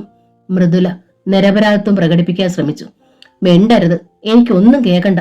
മേലിൽ ഈ വീടിന്റെ പടി കയറി പോവരുത്. ഇറങ്ങി പോടി ഇവിടുന്ന്. പുറത്തേക്ക് കൈ ചൂണ്ടി എൽസി ആക്രോശിച്ചു. ഒന്നും മിണ്ടാതെ തലയും താഴ്ത്തി മൃദുല പുറത്തേക്ക് നടന്നു. അത് കണ്ട് റോബിന്റെ ഇടനെഞ്ചു തകർന്നു. അവന് വല്ലാത്ത കുറ്റബോധം തോന്നി. മമ്മി, അവൻ എന്തോ പറയാൻ തുടങ്ങി. മിണ്ടരുത് നീ എന്നോട്. അവന്റെ നേരെ ദഹിപ്പിക്കുന്ന ഒരു നോട്ടം നോക്കിയിട്ട് എൽസി മുറിയിൽ നിന്ന് ഇറങ്ങിപ്പോയി. അന്ന് പിന്നെ മമ്മിയും മകനും മുഖത്തോട് മുഖം നോക്കുകയോ സംസാരിക്കുകയോ ചെയ്തില്ല. ഐസക് വന്നപ്പോൾ രാത്രിയായി. എൽസിയുടെ മുഖത്തെ ഗൗരവഭാവം കണ്ടപ്പോൾ എന്തോ സംഭവിച്ചിട്ടുണ്ടെന്ന് അയാൾക്ക് തോന്നി. എന്താ എൽസി? അയാൾ ചോദിച്ചു. ഓ, ഒന്നുമില്ല. ഡാഡിയോട് പറയാൻ പറ്റുന്ന കാര്യമല്ലല്ലോ മോൻ ഇന്ന് ചെയ്തത്. അല്ല, എന്തോ ഉണ്ട്. ഞാനൊരു പോലീസുകാരനാ, എന്നെ ഒന്നും ഒളിക്കരുത്. ചികഞ്ഞെടുക്ക ഞാൻ, പുഞ്ചിരിയോടെ അയാൾ പറഞ്ഞു. എന്തെങ്കിലും പറഞ്ഞ് ഐസക്കിനെ തൃപ്തിപ്പെടുത്താതെ പറ്റില്ല. ഐസക്കെ, എനിക്കൊരു പേടി, എൽസി പറഞ്ഞു. എന്താണ്? മോളെ റോബിനെ കൊണ്ട് കെട്ടിക്കാന്ന് ജെയിംസ് നമുക്ക് വാക്കു തന്നു. അത് വിശ്വസിച്ച് ഇരുന്നാ മതിയോ നമ്മൾ? എന്താ നിനക്കിപ്പോ ഇങ്ങനൊരു സംശയം? നിലയും വിലയും വെച്ച് നോക്കുമ്പോ നമ്മളെക്കാൾ എത്രയോ ഉയരത്തിലവർ. ഗ്ലോറിയെ മരണത്തിൽ നിന്ന് നിങ്ങൾ രക്ഷിച്ചു. ആ കടപ്പാടിന്റെ പേരിൽ അന്നേരം അങ്ങ് സമ്മതിച്ചു പോയതല്ലേ കല്യാണ കാര്യം. റോബിനേക്കാൾ നല്ലൊരു പയ്യനെ കണ്ടാൽ പെണ്ണിന്റെ മനസ്സ് മാറിയാലോ. ജെയിംസിന് ഒരു വീണ്ടും വിചാരം ഉണ്ടായെന്നും വരാം. എൽസി പറയുന്നതിൽ കാര്യമുണ്ടെന്ന് അയാൾക്ക് തോന്നി. നമ്മളിപ്പോ എന്ത് ചെയ്യണമെന്നാ നീ പറയുന്നേ? എത്രയും വേഗം അവരുടെ കെട്ട് നടത്തിക്കാൻ നമ്മൾ മുൻകൈ എടുക്കണം. നാളെ തന്നെ നമ്മൾ പേൾ വ്യൂവിൽ ചെന്ന് അവരോട് സംസാരിച്ച് ഡേറ്റ് ഫിക്സ് ചെയ്യണം. ശരി, പോകാം. ഐസക് സമ്മതിച്ചു. എൽസി കിട്ടി സമാധാനം അനുഭവപ്പെട്ടു. കെട്ടിക്കഴിഞ്ഞാൽ റോബിൻ വേണ്ടാത്ത ബന്ധത്തിൽ ചെന്ന് ചാടുകയില്ല. പിറ്റേന്ന് വൈകുന്നേരം എൽസിയും ഐസക്കും കൂടി പേൾ വ്യൂവിലേക്ക് പോയി. അവരെ കണ്ട് ജെയിംസും യമുനയും നടുങ്ങി. വാക്ക് കൊടുത്തതാണ്, കെട്ട് നടത്താൻ പറ്റില്ലെന്ന്. ഇനി എങ്ങനെ പറയും? പക്ഷേ ഉള്ളിലുണ്ടായ അസ്വസ്ഥത പുറമെ പ്രകടിപ്പിക്കാതെ ജെയിംസ് യമുനയും സ്നേഹനിർഭരമായ സ്വീകരണമാണ് അവർക്ക് നൽകിയത്. റോബിനെ കെട്ടാൻ ഗ്ലോറിയയ്ക്ക് താല്പര്യമില്ലെന്ന് അവരോട് എങ്ങനെ മുഖത്തു നോക്കി പറയും? മോൾ ഇവിടെ ഇല്ലേ? കാപ്പി കുടിക്കുന്നതിനിടയിൽ എൽസി ചോദിച്ചു. ഇല്ലെന്ന് പറയാനാണ് ആദ്യ യമുനയുടെ നാവ് പൊങ്ങിയത്. പക്ഷേ അങ്ങനെയല്ല പറഞ്ഞത്. മുകളിലുണ്ട്, കമ്പ്യൂട്ടറിന്റെ മുമ്പിലാ. വീട്ടിൽ വന്നു കഴിഞ്ഞാ പിന്നെ മിടുക്കി എന്ന് പറഞ്ഞാ പോരാ, മിടുമിടുക്കിയാ ഗ്ലോറിയ മോൾ. JJ എഡ്യൂക്കേഷണൽ ട്രസ്റ്റ് അവളുടെ കയ്യിൽ സുരക്ഷിതമായിരിക്കും. ഐസക് അവളെ പ്രശംസിച്ചു. പിന്നെ സഹായത്തിന് റോബിനും ഉണ്ടല്ലോ. എഞ്ചിനീയറിംഗ് കഴിഞ്ഞ് MBAക്ക് വിടണമെന്ന് ഞങ്ങൾക്ക് ആശയുണ്ട്, എൽസി പറഞ്ഞു. അവർ മെല്ലെ കാര്യത്തിലേക്ക് കടക്കുകയാണെന്ന് ജെയിംസിന് തോന്നി. ഐസക്കിനോട് എന്ത് മറുപടി പറയും? ഗ്ലോറിയ മോൾക്ക് ഇഷ്ടമില്ലാത്തൊരു കാര്യം ചെയ്യാനും പറ്റില്ല. ഞങ്ങളിപ്പോ വന്നത് ഒരു പ്രധാന കാര്യം പറയാനാ ജെയിംസേ. പിള്ളേരുടെ കെട്ട് നമുക്കങ്ങ് നടത്താം. നമ്മളത് തീരുമാനിച്ച സ്ഥിതിക്ക് ഇനി വെച്ച് നീട്ടണ്ട. ഐസക്ക് കാര്യം അവതരിപ്പിച്ചു. അടുത്ത മാസം മനസ്സമ്മതം, പിന്നത്തെ മാസം കെട്ട്. ഇനി വേറൊന്നും ആലോചിക്കാനില്ലല്ലോ. എന്ത് പറയണമെന്നറിയാതെ വിഷണ്ണനായി യമുനയെ ജെയിംസ് നോക്കി. അപ്പോഴാണ് സ്റ്റെയർ കേസ് ഇറങ്ങി ഗ്ലോറിയ വന്നത്. താഴത്തെ സംസാരം മുഴുവൻ അവൾ മുകളിലിരുന്ന് കേൾക്കുന്നുണ്ടായിരുന്നു. അങ്കിളും ആന്റിയും വന്നത് ഞാൻ അറിഞ്ഞതേയില്ല. എന്താ എന്നെ വിളിക്കാഞ്ഞേ? സ്നേഹപൂർവ്വം കുറ്റപ്പെടുത്തിക്കൊണ്ട് അവൾ എൽസിയുടെ അടുത്തിരുന്നു. ഞങ്ങൾ നിന്നെ വിളിക്കുമായിരുന്നു മോളെ, വന്നതല്ലേ ഉള്ളൂ, എൽസി പറഞ്ഞു. എന്താ പിന്നെ റോബിനെ കൂടെ കൊണ്ടുവരാഞ്ഞേ? ഗ്ലോറിയ പരിഭവത്തോടെ ചോദിച്ചു. അവളുടെ ഈ സ്നേഹപ്രകടനം കണ്ട് ജെയിംസും യമുനയും അത്ഭുതപ്പെട്ടു. മന്ദബുദ്ധിയായ റോമിനെ കെട്ടാൻ പറ്റില്ലെന്ന് പറഞ്ഞിട്ട്? അവന് നാളെ ഒരു ടെസ്റ്റ് പേപ്പർ ഉണ്ട് മോളെ, അതാ വരാഞ്ഞേ. എന്നാ ഫൈനൽ എക്സാം? ഇനി 3 മാസം കൂടെ ഉള്ളൂ, അത് കഴിഞ്ഞാൽ പരീക്ഷ. അവൻ അതുവരെ കാത്തിരിക്കാൻ പറ്റില്ലെന്നാ പറയുന്നേ. മോളെ അങ്ങ് കൊണ്ടിയല്ലേ, ചിരിയോടെ എൽസി പറഞ്ഞു. ആ ആഗ്രഹം നടക്കത്തില്ലെന്ന് ആന്റി ചെന്ന് റോബിനോട് പറ, ഗൗരവത്തിൽ ഗ്ലോറിയ പറഞ്ഞു. ജെയിംസും യമുനയും ഞെട്ടി. അവളെല്ലാം ഇപ്പോൾ വെട്ടി തുറന്നു പറയും. പിന്നെ ഐസക്കിന്റെ എൽസിയുടെ മുഖത്ത് എങ്ങനെ നോക്കും? എന്താ മോളെ അങ്ങനെ പറഞ്ഞേ? മനസ്സിലാകാത്ത മട്ടിൽ എൽസി അവളെ നോക്കി. എക്സാമിന് മുമ്പ് കെട്ട് വേണ്ട, പരീക്ഷ കഴിഞ്ഞ് അടുത്ത ആഴ്ച മനസ്സമ്മതം, പിന്നത്തെ മാസം മാരേജ്, അതാ ആന്റി നല്ലത്, ഗ്ലോറിയ പറഞ്ഞു. മനസ്സില്ലാ മനസ്സോടെ എൽസി സമ്മതിച്ചു. സാരമില്ല, റോബിനിൽ ഒരു കണ്ണുണ്ടായാൽ മതി. ഇനി മൃദുലയെ വീട്ടിൽ കയറ്റുകയില്ല. കുറെ നേരം കൂടി സംസാരിച്ചിരുന്നിട്ടാണ് ഐസക്കും എൽസിയും പോയത്. റോബിനെ തന്നെ മതിയെന്ന് തീരുമാനിച്ചോ മോളെ നീ? ആശ്ചര്യത്തോടെ ജെയിംസ് ചോദിച്ചു. എന്റെ പട്ടിക്ക് വേണോ അവനെ? പരിഹാസത്തോടെ അവൾ പറഞ്ഞു. പിന്നെ പരീക്ഷ കഴിഞ്ഞ് കെട്ടു നടത്താമെന്ന് നീ അവരോട് പറഞ്ഞതോ? യമുന ചോദിച്ചു. അതൊക്കെ എന്റെ ഒരു നമ്പറല്ലേ മമ്മി, കണ്ടോ ഇനി എന്താണ് സംഭവിക്കാൻ പോകുന്നതെന്ന്. ഗൂഢമായ ചിരിയോടെ ഗ്ലോറിയ സ്റ്റെയർ കേസ് കയറി അവളുടെ മുറിയിലേക്ക് പോയി. ജെയിംസും യമുനയും ഒന്നും മനസ്സിലാകാതെ മിഴിച്ചു നോക്കി നിന്നു. സോഫിയ അടുക്കളയിൽ അരി കഴുകിക്കൊണ്ട് നിൽക്കുമ്പോഴാണ് വീട്ടുമുറ്റത്ത് ഒരു ടാക്സി വന്നു നിന്നത്. ടാക്സിയിൽ നിന്ന് കറുത്ത് തടിച്ച ഒരു യുവതിയാണ് ഇറങ്ങിയത്. ജീൻസും ഷർട്ടുമായിരുന്നു അവളുടെ വേഷം. അപ്പോഴേക്കും സാമുവൽ സാർ ഇറങ്ങി വന്നു. മോളെ നീ ഒറ്റയ്ക്ക് ഇന്ന് പോന്നോടി, വിളിച്ചു പറഞ്ഞായിരുന്നെങ്കിൽ അച്ചാച്ചൻ സ്റ്റേഷനിൽ വന്ന് നിൽക്കുമായിരുന്നല്ലോ. ജോളിയാണ് വന്നതെന്ന് സോഫിയക്ക് മനസ്സിലായി. പോരുന്ന കാര്യം പെട്ടെന്നാ തീരുമാനിച്ചേ. പിന്നെ ചില ഫ്രണ്ട്സ് ഉണ്ടായിരുന്നു, അവരാ ടാക്സി പിടിച്ച് ലഗേജ് ഒക്കെ എടുത്തു വെച്ച് തന്നെ. വെറുതെ അച്ചാച്ചനെ ബുദ്ധിമുട്ടിക്കണ്ടെന്ന് വിചാരിച്ചു. ടാക്സിയിൽ നിന്ന് അവളും ഡ്രൈവറും കൂടി ബെഡും സ്യൂട്ട് കേസുകളും ബാഗുകളും എടുത്ത് സിറ്റ് ഔട്ടിലേക്ക് വെച്ചു. റോസമ്മയും സോഫിയയും കൂടി പുറത്തേക്ക് ഇറങ്ങി ചെന്നു. ടാക്സി കൂലി കൊടുത്തിട്ട് ജോളി തിരിഞ്ഞു നോക്കിയപ്പോഴാണ് സോഫിയെ കണ്ടത്. ഇവളേതാ അമ്മച്ചി? റോസമ്മയുടെ പിന്നിലേക്ക് സോഫിയ മാറി നിന്നു. സോഫിയ, അന്ന് ഫോൺ ചെയ്തപ്പോ ഞാൻ പറഞ്ഞില്ലായിരുന്നോ, ഇവളാ ഇപ്പൊ ഞങ്ങൾക്ക് സഹായം. ഇവളെ അനാഥശാലയിൽ ചെന്നുവിടാൻ പോവാണെന്നാണല്ലോ മേരിക്കുട്ടി അമ്മാമ്മ പറഞ്ഞേ. വിട്ടില്ല, സൂസമ്മ പോയ പിന്നെ ഇവിടെ ഞങ്ങൾക്ക് വേറെ ആരും ഉണ്ടായിട്ടില്ല. സോഫിയെ ജോളി ഒന്ന് സൂക്ഷിച്ചു നോക്കി. അനാഥശാലയിൽ വളർന്ന പെണ്ണാണെന്ന് പറഞ്ഞപ്പോൾ ഇത്രയും സൗന്ദര്യം കാണുമെന്ന് വിചാരിച്ചില്ല. ഇതെല്ലാം എന്റെ മുറിയിൽ കൊണ്ടു ചെന്ന് വെക്കടി, ജോളി പറഞ്ഞു. ജോളി ചേച്ചിയുടെ വരവ് പ്രമാണിച്ച് ഒരു മുറി പ്രത്യേകം വൃത്തിയാക്കി ഇട്ടിട്ടുണ്ടായിരുന്നു സോഫിയ. ഭാരമുള്ള സൂട്ട് കേസുകൾ ഓരോന്നായി എടുത്തുകൊണ്ട് ചെന്ന് അവൾ ആ മുറിയിൽ വെച്ചു. എനിക്ക് കുളിക്കാൻ കുറച്ച് വെള്ളം വേണമല്ലോടി, ജോളി പറഞ്ഞു. ഇപ്പൊ കോരി വെക്കാം, ചൂടാക്കണം, ശരീരവേദനയുണ്ട്. സോഫിയ അപ്പോൾ തന്നെ ഒരു ബക്കറ്റ് വെള്ളം ചൂടാക്കി കുളിമുറിയിൽ കൊണ്ടുവന്ന് വെച്ചു. ജോളി കുളി കഴിഞ്ഞ് വേഷം മാറി വന്നപ്പോഴേക്കും ചോറും കറികളും തയ്യാറായി. സാമുവൽ സാറും റോസമ്മയും ജോളിയും കഴിക്കാനിരുന്നു. സോഫിയ 3 പേർക്കും ഭക്ഷണം വിളമ്പിക്കൊടുത്തു. ഇനി നീയും കൂടി ഇരിക്കുമോളെ, റോസമ്മ പറഞ്ഞു. സാധാരണ അവർ 3 പേരും ഒന്നിച്ചിരുന്നാണ് കഴിക്കാതിരിക്കുന്നത്.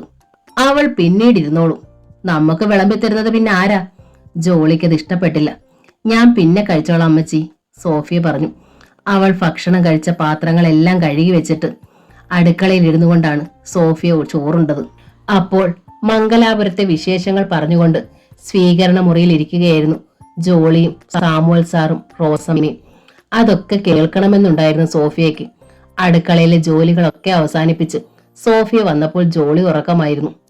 അവൾ എഴുന്നേറ്റപ്പോഴേക്കും സോഫിയ ചായ ഉണ്ടാക്കി. നമ്മുടെ പഴയ സൂസമ്മ വരുത്തില്ലേ?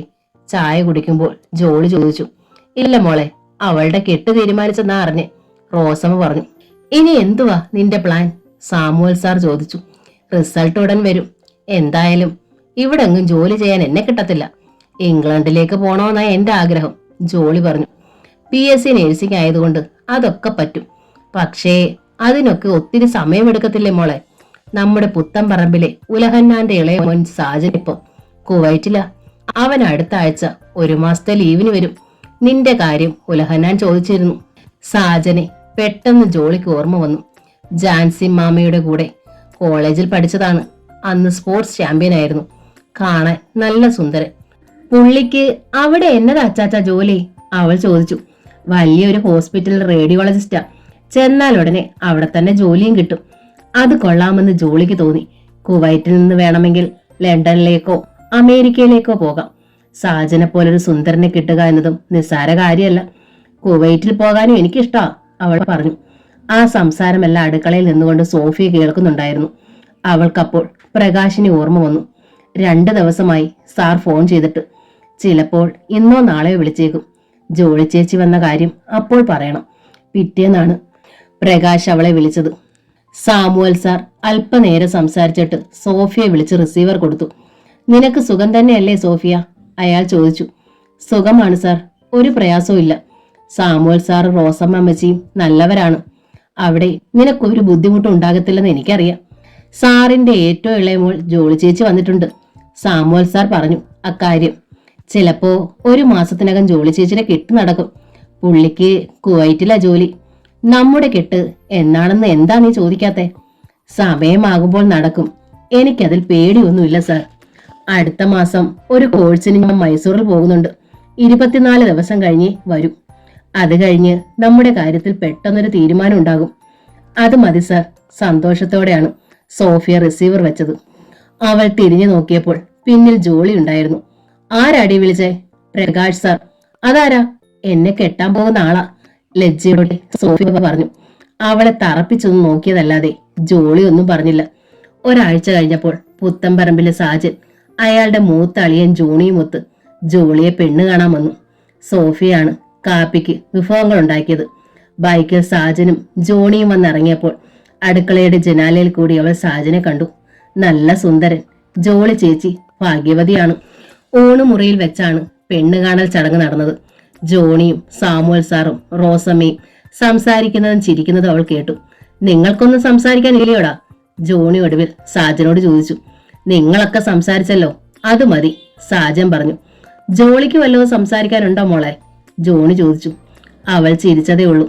അപ്പോഴാണ് സാജന്റെ കൈതട്ടി മേശപ്പുറത്ത് നിന്ന് കാപ്പിക്കപ്പ് താഴെ വീണുടഞ്ഞത്. അയാളുടെ പാൻസിലും കാപ്പി വീണു. സോഫിയ, ഒരു തുണി ഇങ്ങെടുത്തോണ്ട് വാ, റോസമ്മ ഉറക്കെ വിളിച്ചു പറഞ്ഞു. സോഫിയ വേഗം ഒരു ടർക്കി ടവൽ എടുത്തുകൊണ്ട് വന്നു. അത് വാങ്ങി സാമുവൽ സാർ സാജന് കൊടുത്തു. അയാൾ പാൻസിൽ നിന്ന് കാപ്പി തുടച്ചു കളഞ്ഞിട്ട് സോഫിയ ഒന്ന് നോക്കി. ഇതാരാ? ജോണി ചോദിച്ചു. ഞങ്ങളുടെ അകന്ന ബന്ധത്തിലുള്ളതാ. ഉടഞ്ഞ കപ്പിന്റെ കഷ്ണങ്ങൾ പെറുക്കിയെടുത്ത് സോഫിയ അടുക്കളയിലേക്ക് പിൻവാങ്ങി. കൗതുകത്തോടെ സാജന്റെ കണ്ണുകൾ അവളെ പിന്തുടർന്നു.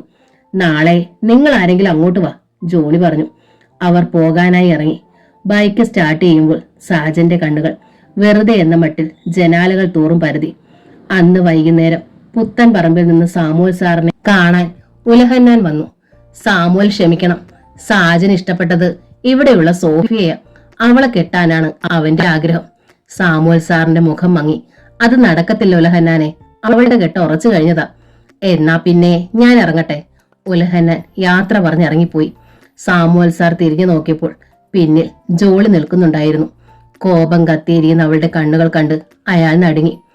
അവളെ ഇനി ഒരൊറ്റ നിമിഷം പോലും ഇവിടെ താമസിപ്പിക്കാൻ പറ്റത്തില്ല. ഇപ്പൊ തന്നെ പറഞ്ഞു വിടണം. ജോളിയുടെ വാക്കുകൾ കേട്ട് സാമുവൽ സാർ ഞെട്ടി. ആരോരും ഇല്ലാത്തവളല്ലേ മോളെ സോഫിയ, അവളെ എങ്ങോട്ട് പറഞ്ഞു വിടാനാ? അദ്ദേഹം നിസ്സഹായനായി ചോദിച്ചു. ആരോരും ഇല്ലാത്തവൾക്കുള്ളതാണ് അനാഥശാല. അവൾ അവിടെ നിന്നല്ലേ വന്നത്, അങ്ങോട്ട് തന്നെ പോകട്ടെ. നീ ഒന്ന് സമാധാനപ്പെടുമോളെ, നമുക്ക് ആലോചിച്ച് വേണ്ടതുപോലെ ചെയ്യാം. ഒന്നും ആലോചിക്കാനില്ല. അവൾ ഒരുത്തി കാരണോ സാജന്റെ ആലോചന അലസിപ്പോയെ. അത് നടന്നിരുന്നെങ്കിൽ എനിക്ക് കുവൈറ്റിലേക്ക് ഈസിയായി പോകാമായിരുന്നു. അതിനേക്കാൾ നല്ല ആലോചനകൾ ഇനിയും വരും മോളെ. BSc നഴ്സിംഗ് പാസ്സായ പെമ്പിള്ളാർക്ക് ഇപ്പൊ നല്ല ഡിമാൻഡ് അല്ലയോ? അച്ചാച്ചൻ പത്രത്തിൽ ഒരു പരസ്യം കൊടുക്കാം. ഇതിനേക്കാൾ നല്ല ആലോചനകൾ വന്നാലും ആ നശിച്ചവൾ ഇവിടെ ഉണ്ടെങ്കിൽ ഒന്നും നടക്കത്തില്ല. അതാ ഞാൻ പറഞ്ഞത് അവളെ ഇന്ന് തന്നെ പറഞ്ഞു വിടണോന്നു. സോഫി ഓർഫനേജിൽ കൊണ്ടിരുന്ന് വിടാം. ഇവിടുത്തെ ജോലികളൊക്കെ നീ ചെയ്യുമോ? ഞങ്ങൾക്ക് നീ ചോറും കറിയും വെച്ച് തരുമോ? തുണി അലക്കുമോ? വീടടിച്ചു വാരുമോ? പശുവിന് തീറ്റ കൊടുക്കുമോ? സാമുവൽ സാറിന്റെ ചോദ്യങ്ങൾ കേട്ട് ജോളി പകച്ചു നോക്കി. ഈ നാട്ടിൽ ജോലിക്ക് വേറെ പെണ്ണുങ്ങളെ കിട്ടത്തില്ലയോ? അവൾ ചോദിച്ചു. വലിയ പ്രയാസമാ, നീയൊന്ന് അന്വേഷിച്ചു നോക്ക്. ജോളി ഒരു നിമിഷം ആലോചിച്ചു നിന്നു. ശരി, വേറെ ആരെങ്കിലും കിട്ടുന്നത് വരെ അവൾ ഇവിടെ നിന്നോട്ടെ. അത് കഴിഞ്ഞാൽ അവളെ ഞാൻ ഇവിടെ നാട്ടി ഇറക്കും. ചാടിത്തുള്ളി ജോളി അകത്തേക്ക് പോയി. സോഫിയെ തൽക്കാലം രക്ഷപ്പെടുത്താൻ കഴിഞ്ഞതിൽ സാമുവൽ സാറിന് ആശ്വാസം തോന്നി. ജോളി അടുക്കളയിലേക്കാണ് ചെന്നത്. അപ്പോൾ സോഫിയ കിണറ്റിൽ നിന്ന് ബക്കറ്റിലേക്ക് വെള്ളം കോരുകയായിരുന്നു. രാത്രിയിൽ ചപ്പാത്തിക്ക് കറി വെക്കാൻ റോസമ്മ സവാള അരിഞ്ഞുകൊണ്ടിരിക്കുന്നത് കണ്ട് ജോളിക്ക് കലി കയറി. അമ്മച്ചി എന്തിനാ ഇതൊക്കെ ചെയ്യുന്നേ? അവിടെ എങ്ങാനും പോയി ഇരിക്കരുതോ? ഇതത്ര മലമറിക്കുന്ന പണിയൊന്നും അല്ലല്ലോ മോളെ. മനുഷ്യരായ ആവുന്നത്ര ജോലി ചെയ്യണം. തിന്നാൻ മാത്രമായിട്ട് ആരും ജീവിക്കരുത്, റോസമ്മ പറഞ്ഞു. അത് കേട്ടപ്പോൾ അവളുടെ കലി കൂടിയതേ ഉള്ളൂ. അപ്പോഴാണ് സോഫിയ ബക്കറ്റ് നിറയെ വെള്ളവുമായി അടുക്കളയിലേക്ക് വന്നത്. അമ്മച്ചി അറിഞ്ഞോ? പുത്തൻ പറമ്പിലെ സാജന്റെ അപ്പൻ ഇപ്പൊ വന്നിട്ട് പോയി, ജോളി പറഞ്ഞു. പുള്ളി എന്നാ പറഞ്ഞു? കല്യാണം നടക്കുമോ മോളെ? റോസമ്മ പ്രതീക്ഷയോടെ അവളെ നോക്കി. അവർക്കങ്ങ് വല്ലാതെ ഇഷ്ടപ്പെട്ടു. അതുകൊണ്ടല്ലേ സമയം കളയാതെ ഇന്ന് തന്നെ വന്നത്. അവളുടെ സ്വരത്തിലെ പരിഹാസം സോഫിയയ്ക്കോ റോസമ്മയ്ക്കോ മനസ്സിലാക്കാൻ കഴിഞ്ഞില്ല. ഈ മാസം തന്നെ കെട്ട് നടക്കുമോ ചേച്ചി? സന്തോഷത്തോടെ സോഫിയ ചോദിച്ചു. വേണമെങ്കിൽ ഒരാഴ്ചക്കകം നടക്കും. അയാൾക്ക് ഇഷ്ടപ്പെട്ടത് എന്നെയല്ല, ഇവളെയാ. അക്കാര്യം പറയാനാ അപ്പനെ പറഞ്ഞു വിട്ടെ. സോഫിയ അത് കേട്ട് ഞെട്ടി. നേരാണോ മോളെ നീ പറയുന്നേ? വിശ്വാസം വരാതെ റോസമ്മ ചോദിച്ചു. ഞാൻ എന്തിനാ കള്ളം പറയുന്നേ? ആശ്രയം കൊടുത്തവരെ തന്നെ പെരുവഴിയിലാക്കാൻ ചിലരൊക്കെ ഒരുങ്ങി ഇറങ്ങിയിരിക്കുമല്ലേ ഇവിടെ. സോഫിയെ രൂക്ഷമായെന്ന് നോക്കിയിട്ട് ജോളി അവളുടെ മുറിയിലേക്ക് പോയി. സോഫി തളർച്ചയോടെ ഭിത്തിയിലേക്ക് ചാരി നിന്നു. അവൾക്ക് സങ്കടം സഹിക്കാൻ കഴിഞ്ഞില്ല. അവളുടെ കണ്ണുകൾ രണ്ടും നിറഞ്ഞൊഴുകി. പെണ്ണ് കാണലിന്റെ സമയത്ത് താൻ അവരുടെ അടുത്തേക്ക് ചെന്നതാണ് കുഴപ്പമായത്. പക്ഷേ താൻ എന്ത് തെറ്റ് ചെയ്തു? ഒതുങ്ങി അടുക്കളയിൽ തന്നെ നിൽക്കുകയായിരുന്നു. കാപ്പി മറിഞ്ഞു വീണത് തുടച്ചു കളയാൻ വിളിച്ചപ്പോഴാണ് അങ്ങോട്ട് ചെന്നത്. സോഫിയ അവളുടെ മുറിയിൽ ചെന്ന് നിന്ന് മതിവരുവോളം കരഞ്ഞു. എല്ലാം സഹിക്കണം, തനിക്ക് വേണ്ടി, പ്രകാശ് സാറിന് വേണ്ടി. തന്നെ പ്രകാശ് സാർ സ്വന്തമാക്കുന്ന ആ ദിവസം ഒരിക്കൽ വരും. അതുവരെ എന്ത് കഷ്ടപ്പാട് സഹിക്കണം. കണ്ണീർ തുടച്ചിട്ട് അവൾ അടുക്കളയിലേക്ക് ചെന്നു. സോഫിയ കരയുകയായിരുന്നെന്ന് അവളുടെ മുഖം കണ്ടപ്പോൾ റോസമ്മയ്ക്ക് മനസ്സിലായി. അവൾ എന്തെങ്കിലും പറഞ്ഞെന്ന് വെച്ച് നീ അതൊന്നും കാര്യമാക്കണ്ട സോഫിയ. വെട്ടൊന്ന് തുണ്ടൻ രണ്ട്, അതാ അവളുടെ പ്രകൃതം. എനിക്ക് വിഷമമൊന്നുമില്ല അമ്മച്ചി. സോഫിയ, ജോളി നീട്ടി വിളിക്കുന്നത് അവൾ കേട്ടു. സോഫിയ വേഗം അവളുടെ അടുത്തേക്ക് ചെന്നു. ഒരു കെട്ട് മുഷിഞ്ഞ തുണികൾ ജോളി അവളുടെ മുന്നിലേക്ക് എടുത്തിട്ടു. കൊണ്ടുപോയി അലക്കി വിരിക്കി, അവൾ ആജ്ഞാപിച്ചു. ചുരിദാറുകളും സാരികളും ജീൻസും അടിയുടുപ്പും ഒക്കെ അതിലുണ്ടായിരുന്നു. സോഫിയ എല്ലാം വാരിയെടുത്തുകൊണ്ട് കിണറ്റുകരയിലേക്ക് പോയി. അവൾക്കൊരു വിഷമവും തോന്നിയില്ല. അഫീന തന്ന വീട്ടിലെ ജോലികൾ ചെയ്യുന്നതിന് എന്തിനും അടിക്കണം. 2 ബക്കറ്റ് നിറയെ തുണികൾ, കിണറ്റിൽ നിന്ന് അവൾ വെള്ളം കോരുമ്പോൾ ജോളി അവിടത്തേക്ക് വന്നു. ഓരോന്നും പ്രത്യേകം എടുത്ത് സോപ്പ് പുരട്ടി സൂക്ഷിച്ചു കഴുകണം. ഏതിന്റെ എങ്കിലും കീറുകയോ ഹുക്കോ ബട്ടണോ പൊട്ടിക്കുകയോ ചെയ്താൽ എന്റെ സ്വഭാവം മാറും, മനസ്സിലായല്ലോ? സോഫിയ മെല്ലെ തലകുലുക്കി. ജോളി ഒരു ഇംഗ്ലീഷ് നോവൽ എടുത്തുകൊണ്ടുവന്ന് മുൻവശത്തിരുന്ന് വായിക്കാൻ തുടങ്ങി. അപ്പോഴാണ് ഗേറ്റ് കടന്ന് ഒരു കാർ കയറി വന്നത്.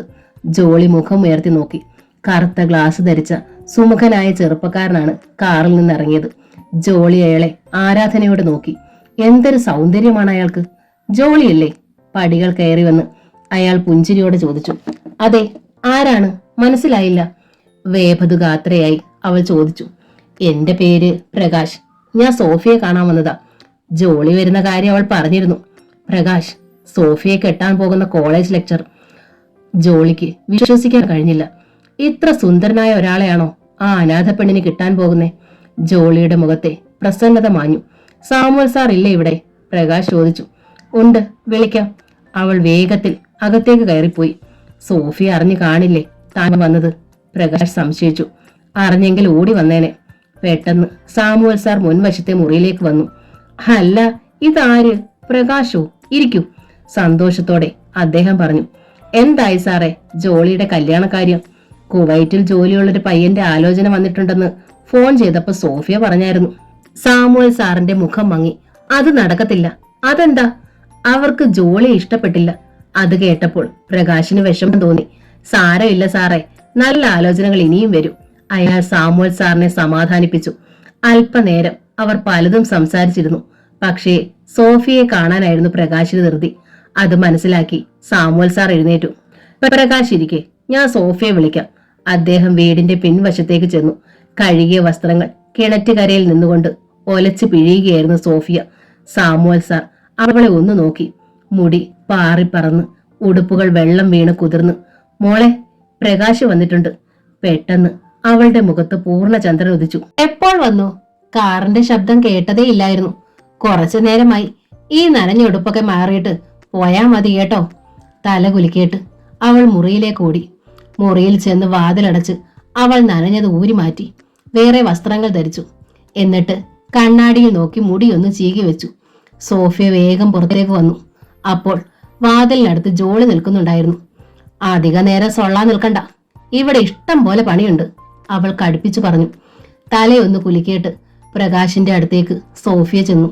അവളെ കണ്ട് അയാളുടെ മുഖം വിടർന്നു. എവിടായിരുന്നു ഇതുവരെ? അയാൾ പരിഭവ സ്വരത്തിൽ ചോദിച്ചു. ഞാൻ കോഴിക്ക് തീറ്റ കൊടുക്കുമായിരുന്നു. കാർ വന്ന ശബ്ദം കേട്ടതേയില്ല. സോഫിയെ ഒന്ന് കാണണമെന്ന് തോന്നി. പിന്നെ ഇരിപ്പുറപ്പിച്ചില്ല. തന്നെയല്ല, ഒരു പ്രധാന കാര്യം പറയാനും ഉണ്ടായിരുന്നു. ഫോണിൽ കൂടെയല്ല, നേരിൽ തന്നെ പറയേണ്ടതാണ്. അവൾ ആകാംക്ഷയോടെ അയാളെ നോക്കി. നമ്മുടെ കെട്ടിന് ചാച്ചനെ അമ്മച്ചിയെ സമ്മതിച്ചു. നേരോ? വിശ്വാസം വരാതെ അവൾ ചോദിച്ചു. എന്റെ തീരുമാനത്തിൽ മാറ്റമുണ്ടാകാൻ പോകുന്നില്ലെന്ന് അവർക്ക് മനസ്സിലായി. പിന്നെ കുര്യോക്കോസ് അച്ഛനും സഹായിച്ചു. അച്ഛൻ വീട്ടിൽ വന്ന് എല്ലാവരോടും സംസാരിച്ചപ്പോ അവർക്ക് ബോധ്യായി നമ്മുടെ സ്നേഹത്തിന്റെ ആഴം.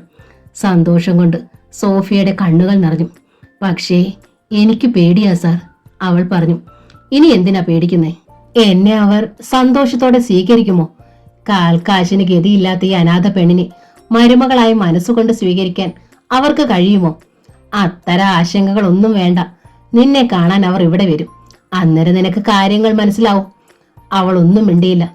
ഞാൻ പറഞ്ഞത് വിശ്വാസമായില്ലേ നിനക്ക്? സാറിനെ എനിക്ക് പൂർണ്ണ വിശ്വാസം. എങ്കിലും ഒരു മാസത്തെ ട്രെയിനിങ്ങിനുണ്ടെന്ന് ഞാൻ പറഞ്ഞില്ലേ? കോളേജ് ലെക്ചർമാർക്കുള്ള റിഫ്രഷർ കോഴ്സാണ്. മൈസൂറിൽ വെച്ചാണ്. അടുത്ത ആഴ്ച പോകും.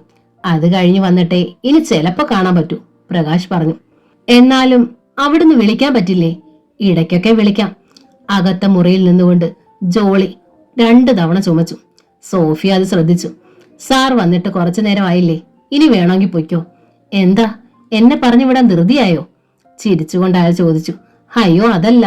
ശരി, ഞാൻ ഇറങ്ങുവാ. പ്രകാശ് എഴുന്നേറ്റു. അയാളോടൊപ്പം അവൾ കാറിനടുത്ത് വരെ ചെന്നു. അവിടെ നിന്നുകൊണ്ട് അവർ അല്പനേരം കൂടി സംസാരിച്ചു. ജനാലയിലൂടെ ജോളി അത് കണ്ടു. അറിയാതെ അവളുടെ പല്ലുകൾ ഞെരിഞ്ഞു. താനും സാജനും തമ്മിലുള്ള കെട്ടുമുടങ്ങാൻ അവളാണ് കാരണക്കാരി.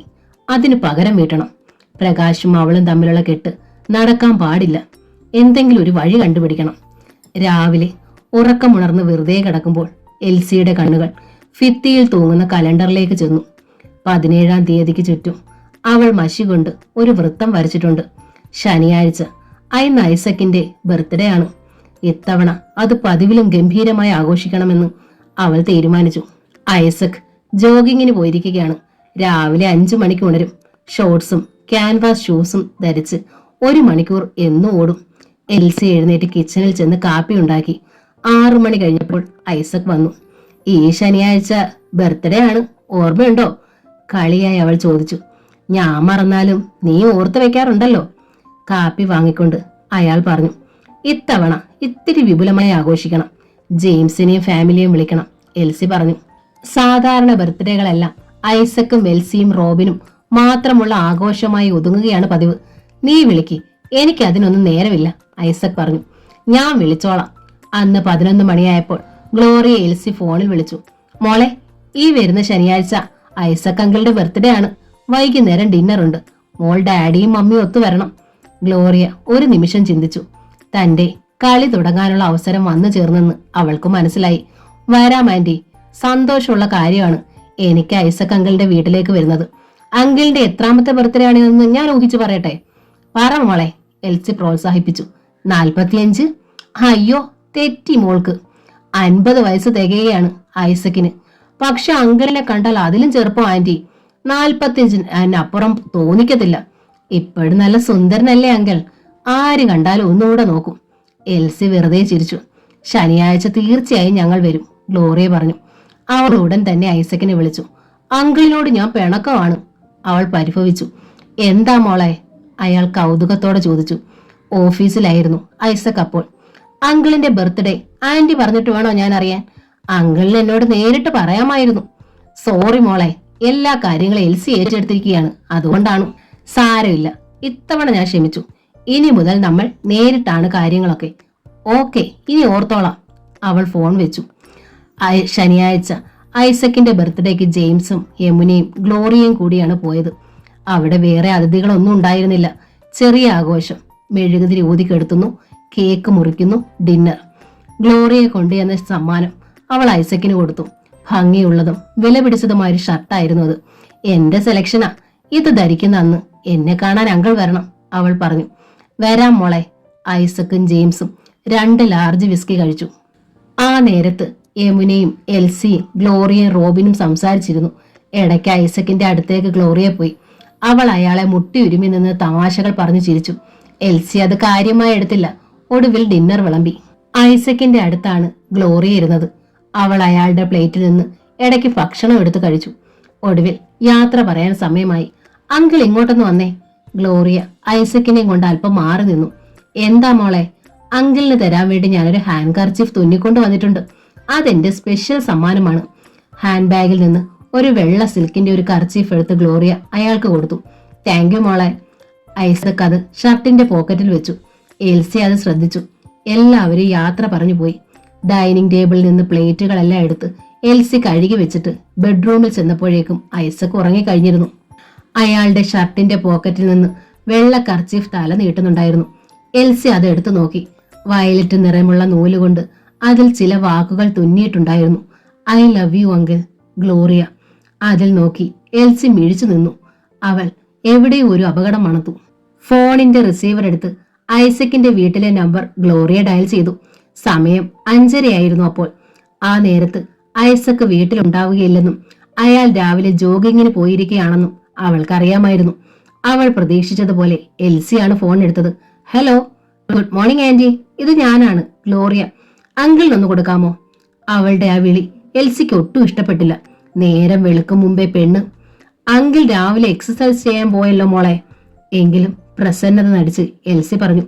പോയോന്നറിയാനാ ഞാൻ വിളിച്ചേ. Thanks aunty. ഗ്ലോറിയ പെട്ടെന്ന് റിസീവർ വെച്ചു. അവൾ ട്രാക്ക് സ്യൂട്ട് ധരിച്ചു നിൽക്കുകയായിരുന്നു. അപ്പോൾ തന്നെ അവൾ കാർ എടുത്ത് മുനിസിപ്പൽ സ്റ്റേഡിയത്തിലേക്ക് പോയി. അവിടെ ട്രാക്കിൽ ഐസക് ഓടുന്നുണ്ടാവുമെന്ന് അവൾക്ക് അറിയാമായിരുന്നു. ഫോൺ ചെയ്തത് വെറുതെ എൽസി ഒന്ന് ചൊടിപ്പിക്കാൻ വേണ്ടി മാത്രം. ഗ്ലോറിയ ചെന്നപ്പോൾ ഷോർട്സും ടീഷർട്ടും ഷൂസും ധരിച്ച് സ്റ്റേഡിയത്തിൽ ഓടുന്നുണ്ടായിരുന്നു ഐസക്. അയാളോടൊപ്പം അവളും കൂടി. ഇനി എന്നും രാവിലെ ഞാൻ അങ്കിളുടെ കൂടെ ഓടാൻ വരും, വിരോധം ഇല്ലല്ലോ? അവൾ ചോദിച്ചു. സന്തോഷമേ ഉള്ളൂ മോളെ. ഓട്ടം നല്ല വ്യായാമമാണ്. ഓട്ടമാണോ അങ്കിളിന്റെ ഈ ചെറുപ്പത്തിന്റെ രഹസ്യം? അയാൾ ചിരിച്ചതേ ഉള്ളൂ. ഇന്നലെ ബർത്ത്ഡേ പാർട്ടി ഗംഭീരമായിരുന്നു. ഡിന്നർ ആയതുകൊണ്ടാണോ ഐസ്ക്രീം ഇല്ലാതിരുന്നത്? ഐസ്ക്രീം വലിയ ഇഷ്ടമാണെന്ന് തോന്നുന്നല്ലോ മോൾക്ക്. വലിയ ഇഷ്ടമാ. എന്താ അങ്കിൾ, എനിക്കിന്നൊരു ഐസ്ക്രീം മേടിച്ചു തരാമോ? എന്താ സംശയം? ഉച്ചയ്ക്ക് 12:30 ഹോട്ടൽ ഡയാനയിലേക്ക് പോര്. അവിടെ എല്ലാ വെറൈറ്റികളിലുള്ള ഐസ്ക്രീമും കിട്ടും. Thank you uncle. 6 മണിവരെ അവർ ഒന്നിച്ചു തമാശകൾ പറഞ്ഞും ചിരിച്ചും ഓടി. അങ്കിളിനെ ഞാൻ വീട്ടിൽ കൊണ്ടുവന്ന് വിടാം. ഒടുവിൽ ഗ്ലോറിയ പറഞ്ഞു, വേണ്ട മോളെ, വീട്ടിൽ വരെ എനിക്ക് ഓടണം. അപ്പോൾ ഉച്ചയ്ക്ക് ഹോട്ടൽ ഡയാനയിൽ വെച്ച് കാണാം. അവൾ കാറിൽ കയറി പേൾവ്യൂയിലേക്ക് പോയി. ഐസക് വീട്ടിലേക്കും. ഇന്ന് 15 മിനിറ്റ് വൈകിയല്ലോ, എന്തു പറ്റി? ചൂട് കാപ്പി കൊടുക്കുമ്പോൾ എൽസി ചോദിച്ചു. ഗ്ലോറിയ വന്നിട്ടുണ്ടായിരുന്നു സ്റ്റേഡിയത്തിൽ, ഐസക് പറഞ്ഞു. അവൾ എന്തിനാ അവിടെ വന്നത്? സംശയത്തോടെ എൽസി ചോദിച്ചു. എന്റെ കൂടെ ഓടാൻ. അവൾ എന്നും വരും ഇനി.